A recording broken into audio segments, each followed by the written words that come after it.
تو حق و باطل کی جو جنگ ہے وہ ایک ایسی جنگ ہے کہ روز اول سے ہی اس دنیا کے اندر چل رہی ہے.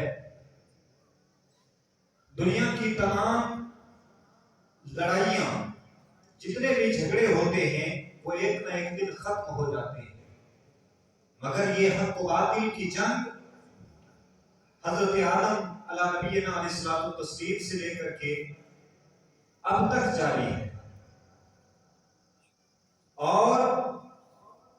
اس میں کبھی نہ صلح ہوئی ہے اور نہ کبھی ہوگی. یہ الگ بات ہے کہ اس کے کمانڈر، اس کا وقت، اس کا زمانہ، اس کا میدان، اس کا طور و طریقہ یہ ہر زمانے میں الگ الگ رہا، لیکن مقصد صرف ایک ہی تھا، وہ حق کی سربلندی.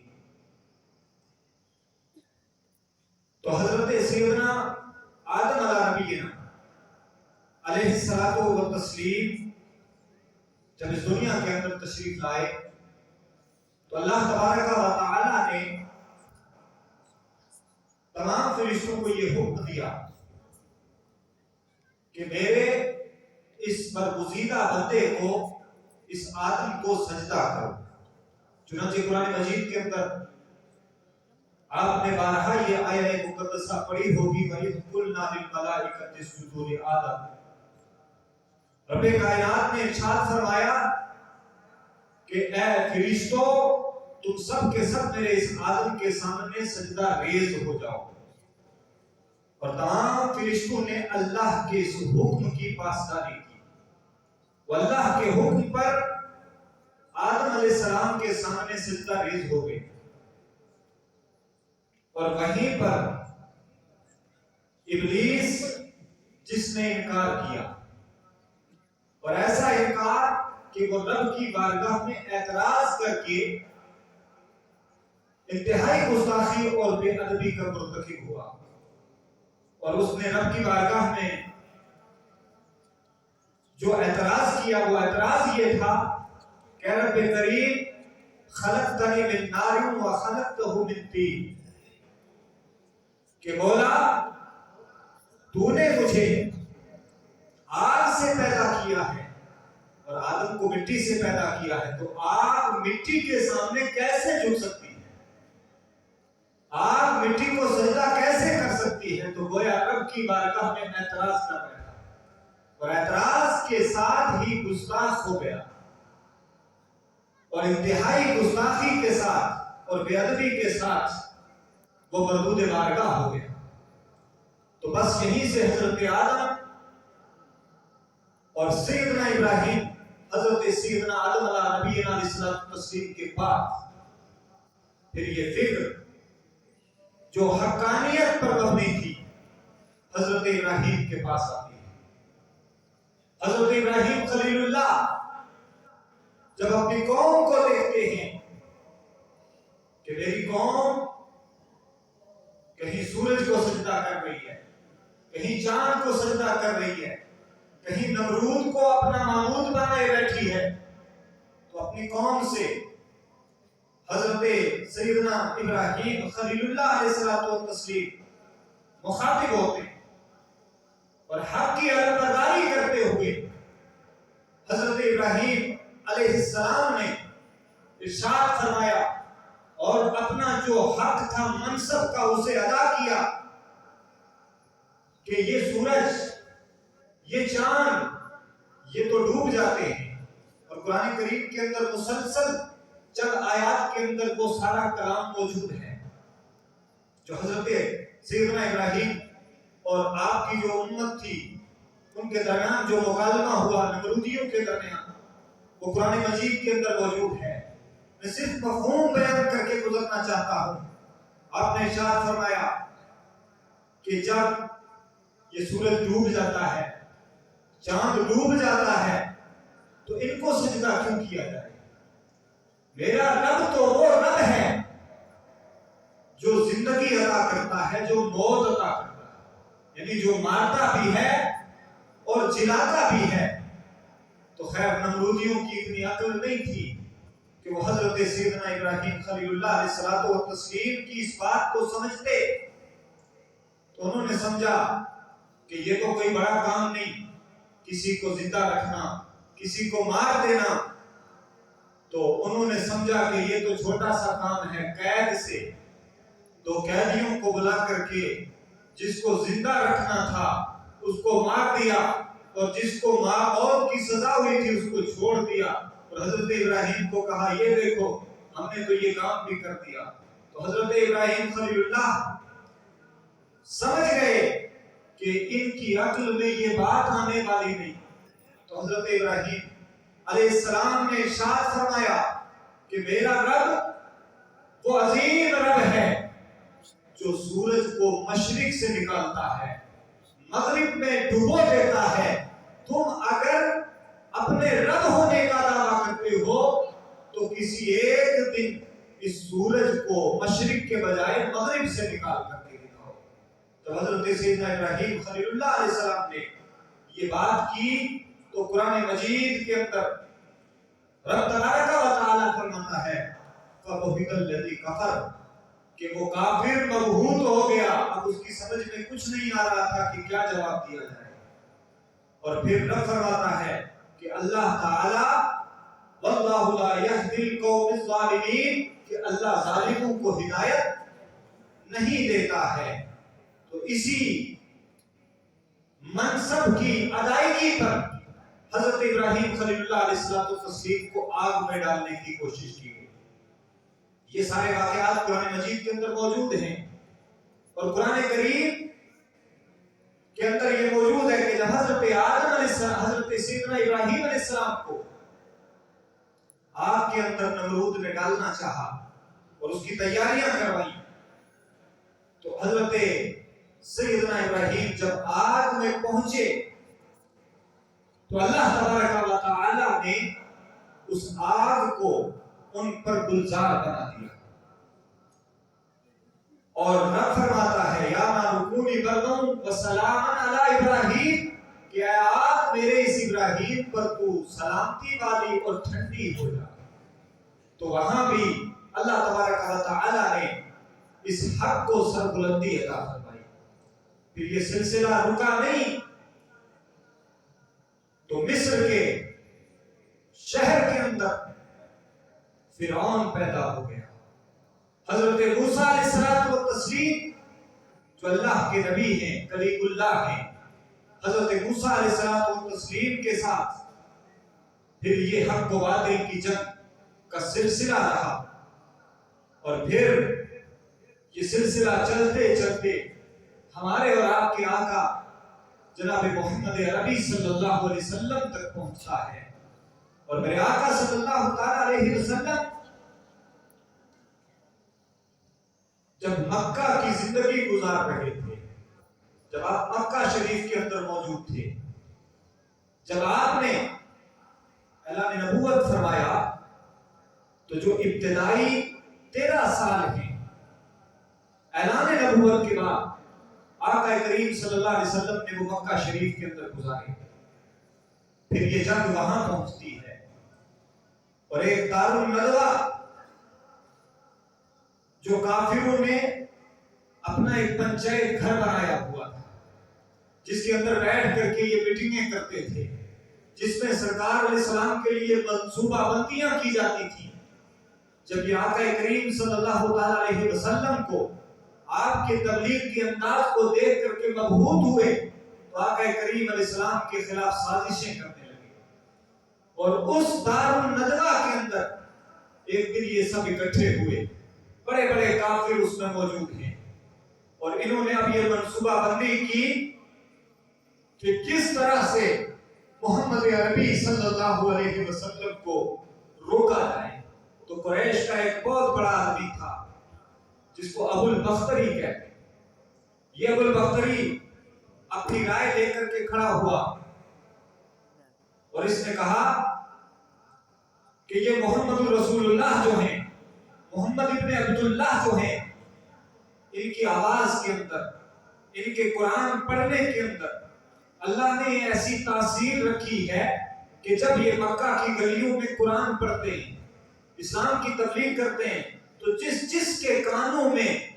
محمد ابن عبداللہ کی آواز جاتی ہے وہ ان کا دیوانہ ہو جاتا ہے، وہ اسلام کو قبول کر لیتا ہے۔ اور ہمارے بچے، ہماری عورتیں اور بڑے بڑے لوگ ان کے گرویدہ ہوئے جا رہے ہیں۔ لہذا ہمیں اب ان کے لیے کوئی منصوبہ بنانا ہوگا تاکہ ان کی اس طاقت کو روکا جائے، ورنہ جو ہمارے آبا کا دین ہے، ہمارے اجداد کا دین ہے، اس کو خطرہ ہو جائے گا۔ تو حضرت رسول کریم علیہ الصلوۃ والتسلیم کے خلاف جب انہوں نے اپنی منصوبہ بندیاں اور اپنی رائے اور مشورہ شروع کیا تو ابو البختری نے یہ رائے دی کہ محمد الرسول اللہ کو ایک قید میں ڈال دیا جائے، ایک بند کوٹری کے اندر بند کر دیا جائے، ان کو وہیں پہ کھانا پینا دیا جائے تاکہ یہ ان کا سلسلہ تبلیغ جو ہے اس کو روک دیا جائے۔ اب دوسرا کافر کھڑا ہوتا ہے، ہشام بن عمرو، یہ کھڑا ہوا، اس نے کہا کہ تمہاری رائے اپنی جگہ ٹھیک ہے، مگر ہمیں محمد ابن عبداللہ کو یہاں نہیں رکھنا چاہیے بند کر کے، بلکہ ہمیں ان کو شہر بدر کر دینا چاہیے، اس شہر مکہ سے نکال دینا چاہیے تاکہ وہ یہاں سے دور ہو جائیں اور ہمارا دین بھی بچ جائے، ہمارے ماں باپ اور آبا و اجداد کا جو یہ دھرم ہے اس کی پاسداری بھی ہوتی ہے۔ اب تیسرا کافر کھڑا ہوتا ہے، ابو جہل جب کھڑا ہوا تو اس نے کہا کہ تمہاری رائے تو اپنی جگہ ٹھیک ہے، مگر میری رائے یہ ہے کہ ہمیں ایسا کام کرنا چاہیے کہ تاکہ ہمیشہ کے لیے یہ سارا سلسلہ ختم ہو جائے۔ اور اس نے کہا کہ ہمارے جو جتنے قبائل ہیں ان میں سے کچھ لوگوں کو چنا جائے تاکہ وہ محمد عربی صلی اللہ علیہ وسلم کو معاذ اللہ قتل کر دیں۔ تو اب وہیں اسی محفل میں ایک نجد کا شیخ بیٹھا ہوا تھا، یہ تو قریشی تھے، مکہ شہر کے تھے، لیکن ایک نجد والا بھی آیا ہوا تھا۔ اس نے کھڑے ہو کر کے کہا کہ ابو البختری کی رائے بھی اپنی جگہ ٹھیک ہے، ہشام کی رائے بھی اپنی جگہ ٹھیک ہے، مگر سب سے اچھی رائے جو ہے وہ ابو جہل کی ہے کہ ہمیشہ کے لیے محمد ابن عبداللہ صلی اللہ علیہ وسلم کو اس دنیا سے مٹا دیا جائے۔ مگر میرے آقا و مولا صلی اللہ علیہ وآلہ وسلم کی شان یہ ہے کہ اللہ تبارک و تعالی نے آپ کی ہر موڑ پر، ہر ایک زندگی کے گوشے میں جہاں ضرورت پڑی،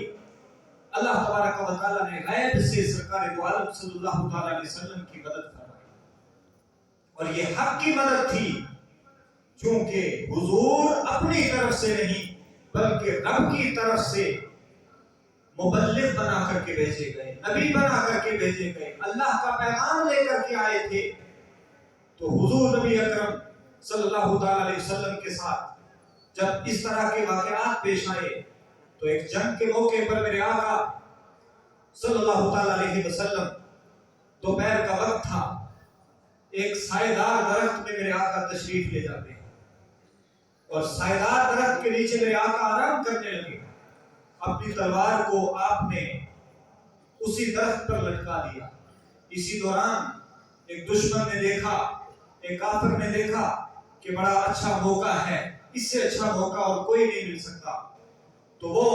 حضور صلی اللہ علیہ وسلم کے قریب آتا ہے۔ میرے آقا صلی اللہ علیہ وسلم کو جب اس نے دیکھا کہ نہ تو تلوار ہے،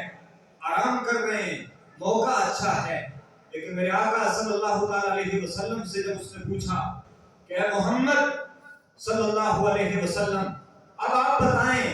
آپ کو کون بچائے گا؟ تو میرے آقا صلی اللہ علیہ وسلم نے ارشاد فرمایا، میرے لیے میرا اللہ کافی ہے۔ جب اللہ کا یہ لفظ سرکار کی زبان سے یہ لفظ نکلتا ہے تو اس کافر کے جسم پر رونگٹے کھڑے ہو جاتے ہیں، وہ لرزہ بردام ہو جاتا ہے، اس کی تلوار گر پڑتی ہے، میرے آقا صلی اللہ علیہ وسلم تلوار اٹھاتے ہیں اور ارشاد فرماتے ہیں کہ اب تو بتا تجھے کون بچائے گا؟ تو اللہ کے نبی صلی اللہ علیہ وسلم کی بارگاہ میں اب وہ گڑگڑاتا ہے، روتا ہے، امان طلب کرتا ہے۔ تو میرے آقا صلی اللہ علیہ وسلم کا سینہ رحمتوں کا خزینہ تھا۔ میرے آقا نے ارشاد فرمایا ٹھیک ہے، میں نے تجھے معاف کر دیا۔ یہ سلوک تھا جناب محمد مصطفیٰ صلی اللہ علیہ وسلم کا اپنے دشمنوں کے ساتھ، مگر دشمنوں نے ایسی ایسی سازشیں کی کہ ہر موقع پر، ہر موڑ پر،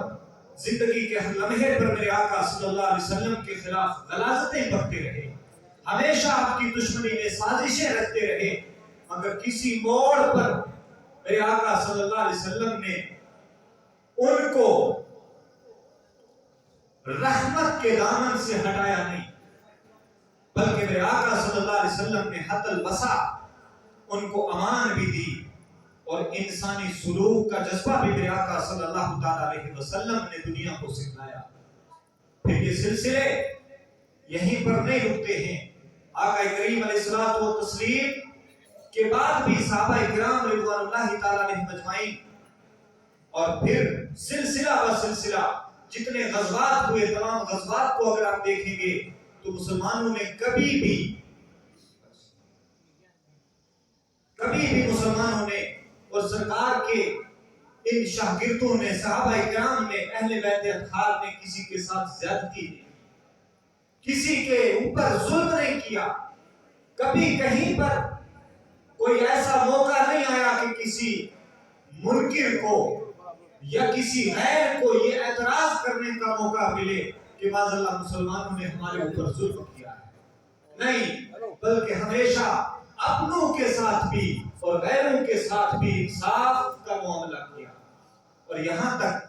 کہ آقا کریم علیہ الصلوۃ والتسلیم کے تعلق سے جب انہوں نے گستاخیاں شروع کی، جب ہجو کرنے لگے،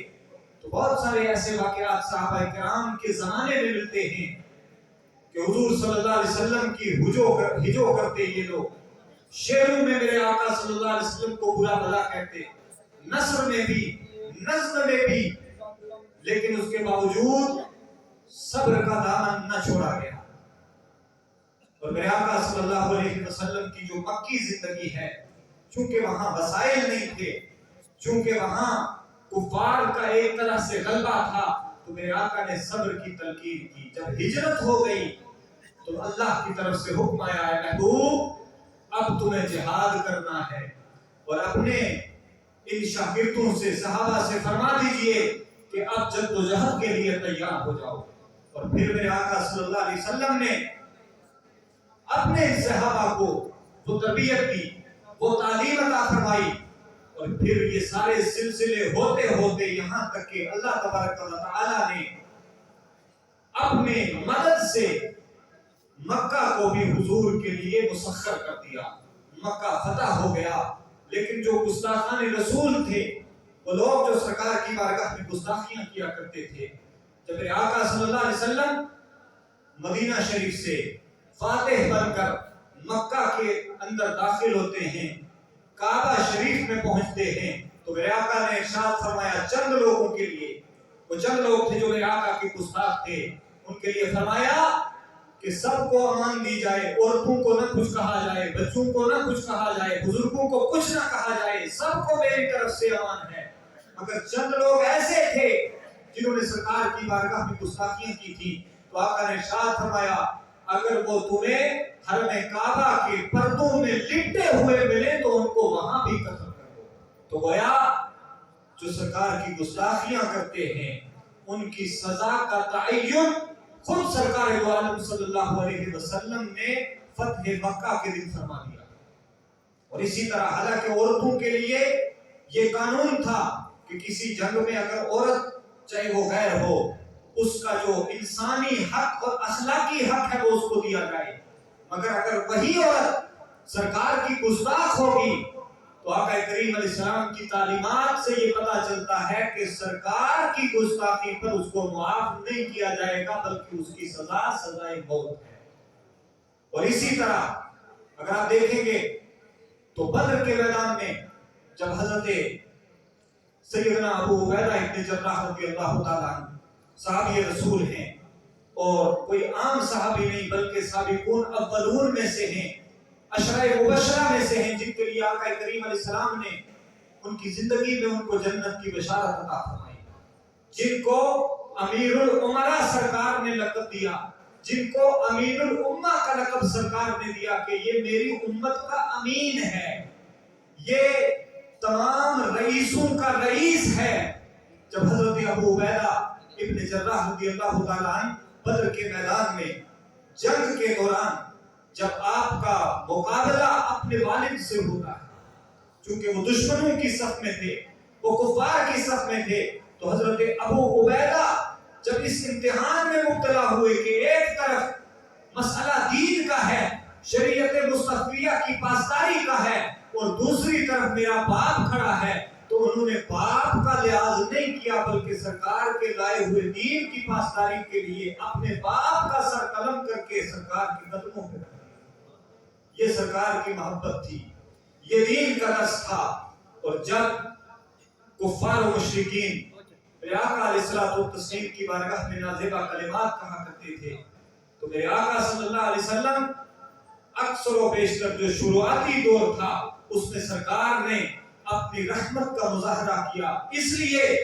تاکہ یہ دامن رحمت میں آ جائیں، ایمان لے آئیں۔ مگر جب یہ سارا سلسلہ مدینہ شریف پہنچتا ہے، میرے آقا صلی اللہ علیہ وسلم کی مدنی زندگی اور اسلام کو غلبہ ملتا ہے، تو اللہ تبارک و تعالیٰ کے حکم سے سرکار نے اپنے گستاخوں کے لیے جس سزا کا تعین فرمایا وہ یہ تھا کہ ان کی سزا سزائے موت ہوگی۔ اور پھر تمام جو بعد کے لوگ تھے، ائمہ کرام، مفسرین، محدثین، انہوں نے اس مسئلے پر جب بحث کی تو انہوں نے فرمایا کہ یہ آخری اور آخری حد ہے، یہ مسلمانوں کے لیے ایک ایسا مسئلہ ہے جو حق اللہ کا بھی ہے اور حق العبد کا بھی ہے، اور اللہ تبارک و تعالی اپنے حقوق کو تو معاف کرتا ہے، چونکہ سرکار کی ظاہری زندگی کا معاملہ الگ تھا اور سرکار کے حقوق ان کے بعد چونکہ حق العبد ہیں، اس لیے اب اگر کوئی سرکار کی گستاخی کرتا ہے تو ہمیں اس کو معاف کرنے کا حق نہیں ہے، اس لیے کہ وہ سرکار کا حق ہے، ہمارا حق نہیں۔ وہ اگر حق العبد کے دائرے میں دیکھتے ہیں تو وہ سرکار کا حق ہے، اور اگر حق اللہ کے دائرے میں دیکھیں تو وہ اللہ کا حق ہے، مسلمانوں کا یا کسی دوسرے کا حق نہیں ہے۔ اسی لیے حضرت امام مالک رضی اللہ تعالیٰ عنہ سے جب کسی نے پوچھا کہ جب سرکار کی گستاخی ہو تو پھر امت کو کیا کرنا چاہیے، پھر امت کا طرز عمل کیا ہونا چاہیے، کہ جب غیر یا اپنوں میں سے کوئی سرکار کی گستاخی کرے تو اس کے لیے حکم کیا ہونا چاہیے، امت کو کس طرح سے پیش آنا چاہیے، تو حضرت امام مالک رضی اللہ تعالیٰ عنہ نے سیدھا جواب ارشاد فرمایا، اور ارشاد فرمایا کہ یا تو وہ اس کا بدلہ لیں،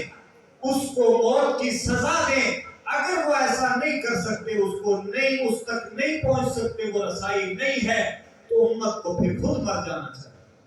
یعنی اتنا بڑا حساس یہ مسئلہ ہے امت مسلمہ کے لیے کہ اگر کوئی شاتم رسول، اگر کوئی